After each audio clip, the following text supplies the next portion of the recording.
There is often a saying, if you are so smart. In fact, this sentence only half said.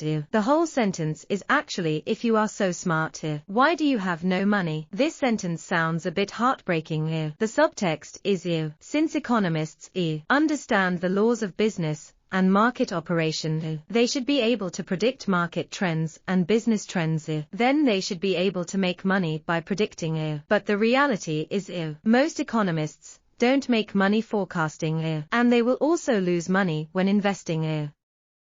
I definitely hope that everyone will increase their awareness through my channel. Make life more happy. I also hope you can use knowledge to achieve financial freedom. Earn your first pot of gold quickly. Become a wealthy person or entrepreneur. If you like this kind of videos, please subscribe to my channel and give me a like number. If economists were so smart, why do you have no money? Let's start from this question. Let's talk about what an economist does. Second, after clarifying this premise, let's talk about it in detail. How economists express their views. The first part is good.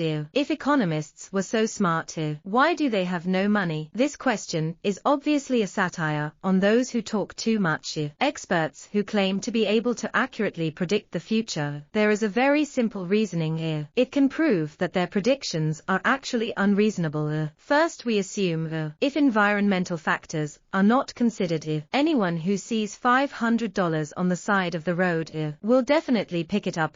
The author calls this assumption the general greed axiom. Economists also agree with this axiom. Second, we have to admit to a somewhat disappointing conclusion. That's on our way to and from get off work. There definitely isn't 500 yuan waiting for us to pick it up. This conclusion is easy to prove. Let's reason together. If in Tn time period there is 500 yuan lying on the road, according to the greedy axiom mentioned earlier, someone will definitely pick it up within T time. Think with common sense. The same conclusion can also be drawn if someone goes around giving advice to others. Says he can tell you how to pick up 500 yuan and he just charges a little service fee. Will you buy this service? Certainly not, because you know if you really have this 500 yuan, that man himself had picked him up long ago. This is so obvious. Of course no one will be fooled. We won't believe it. The salesman said this is the car you want to buy. Discount only for you. I won't believe those who invest a little money. A message to win the jackpot. But the author said, what is interesting at the charity gala of the American upper class, people seem to have forgotten that no matter how simple this is, the truth is too great. They can't wait to ask economists how interest rates will fluctuate, how will house prices change, how will the price of corn change. Even if the economist answers his question, is it credible? What if an economist actually told you how will the price of corn change in the future? He is basically saying just use your own house as a little mortgage. You can make hundreds of thousands quickly. This is the same as telling you where to find 500 yuan. What's the difference? Speaking of which, we will naturally have a question. Not many people make stock market predictions. Fundamental analysis and technical analysis. Even has anyone else tried using deep learning to predict stocks? If you have professional knowledge, the price of the stock should be predictable, right? In fact, economists have long realized that stock prices cannot be predicted. 1931 Cowles, the master of modern statistics, abandoned a business predicting the stock market because before that he didn't predict the stock market crash. He was dismayed to find changes in stock prices. There are many accidental factors that cannot be predicted. Then why have people's expectations changed? As long as new knowledge is generated, expectations will change. The price will change. But new knowledge must be unexpected knowledge. Like an apple tree struck by lightning. We couldn't have foreseen this happening. So can stock prices be predicted? Obviously not. But someone might argue there are indeed people who, according to stock market brokers or your own prediction of the stock price, made a lot of money. Yes, but the author asked rhetorically, some people also made a lot of money betting on horse racing. On the issue of investment, we cannot ignore the factor of luck. Finally, Some people may argue that economists can't make money investing probably because they have no capital. Some economists themselves think so too. 1970s a group of economists from the University of Chicago just complaining at lunch banks are unwilling to lend to them. They lost an opportunity to make a lot of money. Interest rates in the United States were ridiculously high at the time. If the interest rate is so high, it will definitely decline in the future. Interest rates fell, bond prices will rise. Isn't this a good opportunity to make sure profits without losing money? The result was not long after. Not only did interest rates not fall, instead it rose. Fortunately, the bank made a wise decision. These economists are not in debt. I also thought of one. Examples from the U.S. financial crisis. Long-Term Capital Corporation was established in 1994. It was one of the most powerful hedge funds at the time.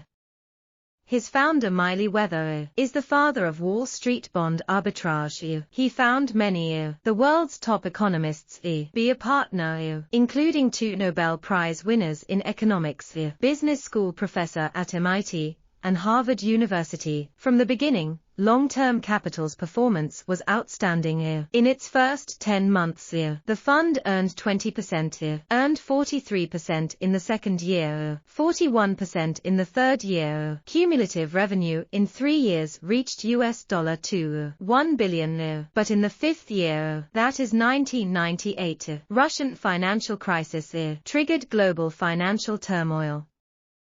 Long-Term Capital made the wrong decision, enlarging the operational scale of financial derivatives products. Just 150 days, net asset value fell 90%. A huge loss of $3 billion occurred. Almost bankrupt. So many smart economists gathered together. Wrong investment decisions may also be made. The author says it is common for economists to fail in their investments. He himself also lost money in investments. Sometimes it's investment, a real estate market that looks certain to make money. Sometimes investments are made by economists.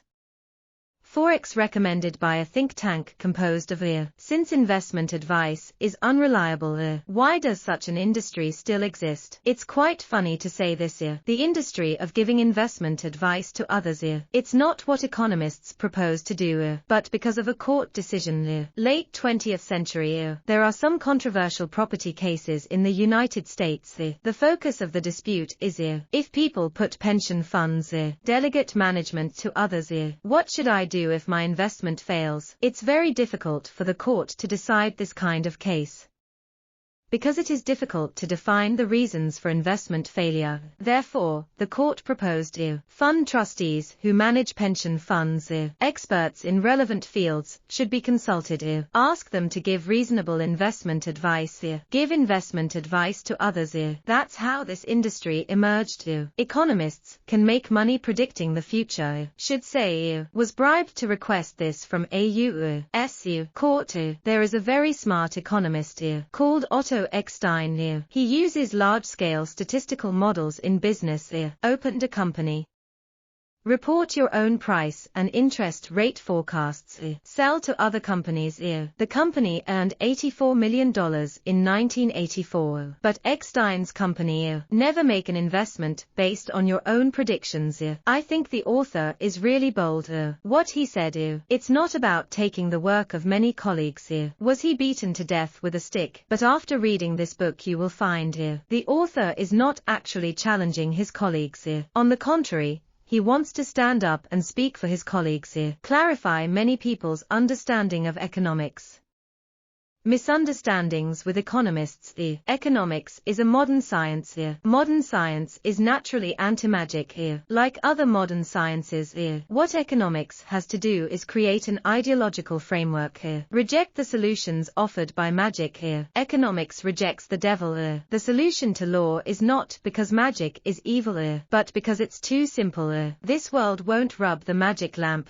There will be elves to fulfill your wishes. Look into the crystal ball, and you will know the direction of your destiny. Economics will tell you the more complex truth about the world. Good things must be scarce. We must use our hard work and sweat to satisfy our desires. We can't snap our fingers and become rich. Everything has a price. Some people mistakenly believe that economics can predict the future. It's because they ignore the limitations of economists. So what do economists do? They are neither prophets, not a practitioner, but an observer. Economists' job, same as sociologists, literary and art critics. It's just that the objects they observe are different. Sociologists observe society, critic observes art. Economist observes economic activity. Literary critics don't necessarily write great novels.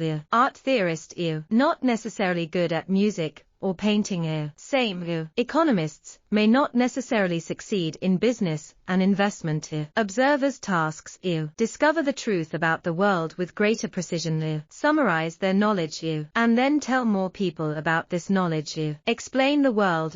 They have wisdom but not necessarily very rich. The second part is good. We have clarified some misunderstandings about economists. Economists are not prophets, not a practitioner. They are observers.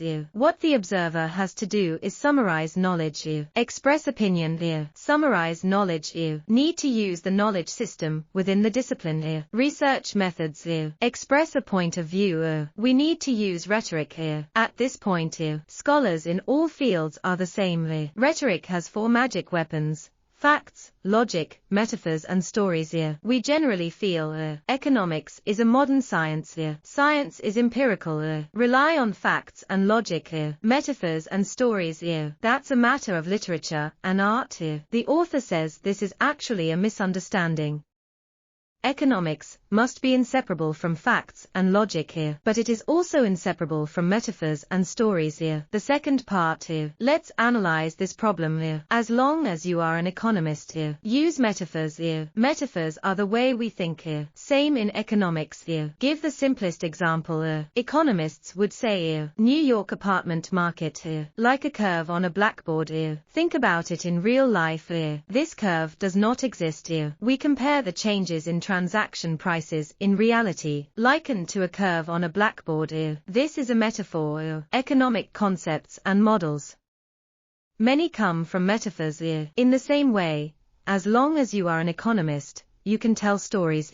For example, Western economists will tell stories like this. Long, long ago, they are poor. Then the great development of capitalism. Now they are all rich. Open an economics book at random. Just pay a little attention. You will find that there are similar stories everywhere. Economists often use stories to illustrate points. Nobel Prize winner Schultz told a story. One day, he interviewed a very poor farmer couple. He found that although the couple was poor but very satisfied with life, he asked the couple why they were so poor. Why are you so satisfied? The couple replied that you are wrong. Teaching that we are not poor. We use what we harvest on the farm. Send 4 children to college. We take the fertile land.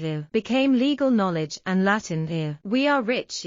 Schultz tells the story. It is to use it to illustrate an economic principle. Land is tangible capital, while knowledge of law and Latin is human power.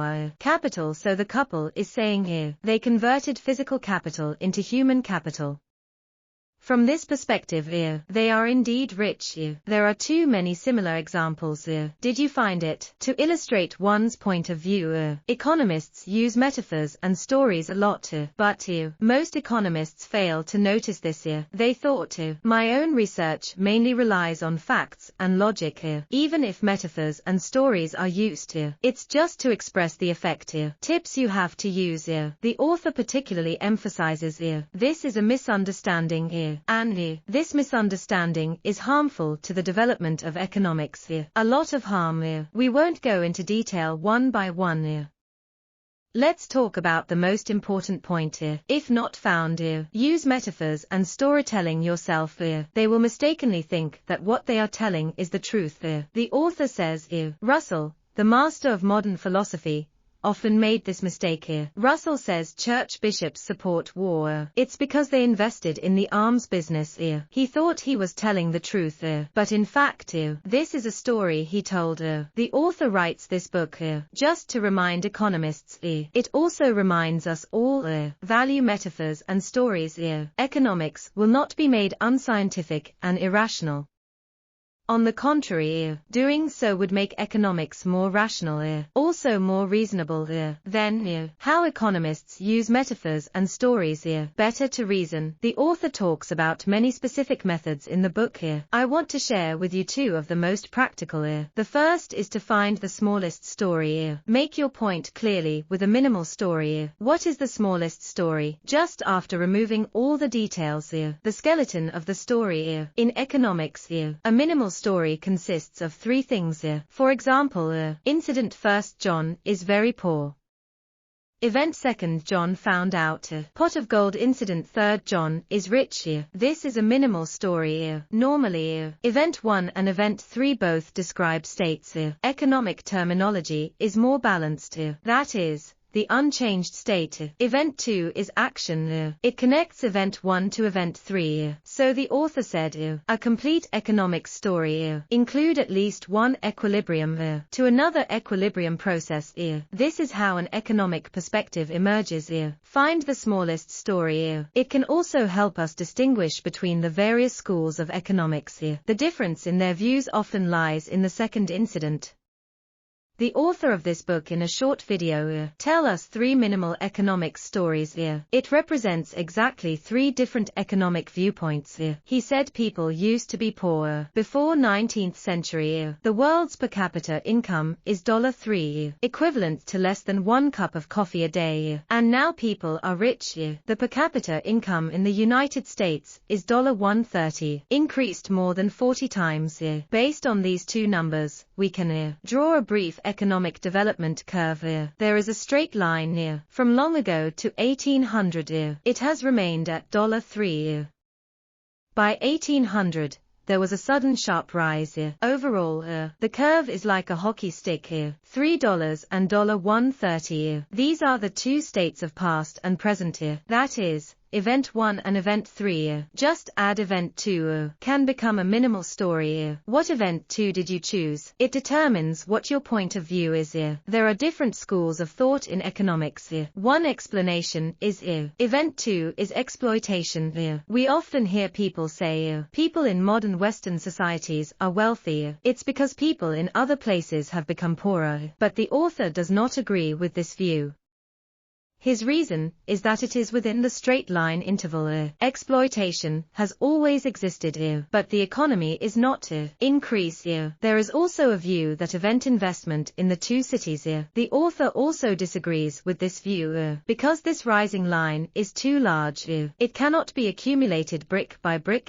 His own view is that Event 2 should be innovation. It's a modern university. Changes in cement materials and other aspects. Do you agree with him? Whether you agree with him or not, through this example, you should already understand how to use minimal stories to express economic points. Next, let's talk about the second method. Use metaphors and stories to test each other, to check whether a point of view is correct. Actually, all four rhetorical tools can be used to test ideas. Ever since Bacon proposed scientific induction, testing opinions with facts is the basic method of science. Logic can test ideas. If we accept the rationalist tradition started by Descartes, you won't doubt it. What the author wants to emphasize in the book is that metaphors and stories that economists take less seriously can also be used to test ideas. The specific method is use metaphors and stories to test each other. Metaphors and stories can validate each other. This is nothing new in rhetorical theory. There is a saying that too many cooks will ruin the soup. This is a metaphor. I believe you can cite many stories of win-win cooperation to overturn it.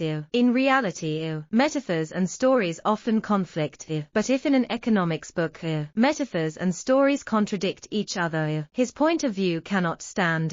That's a bit abstract. I will use the example of the decline of the British Empire in the 19th century.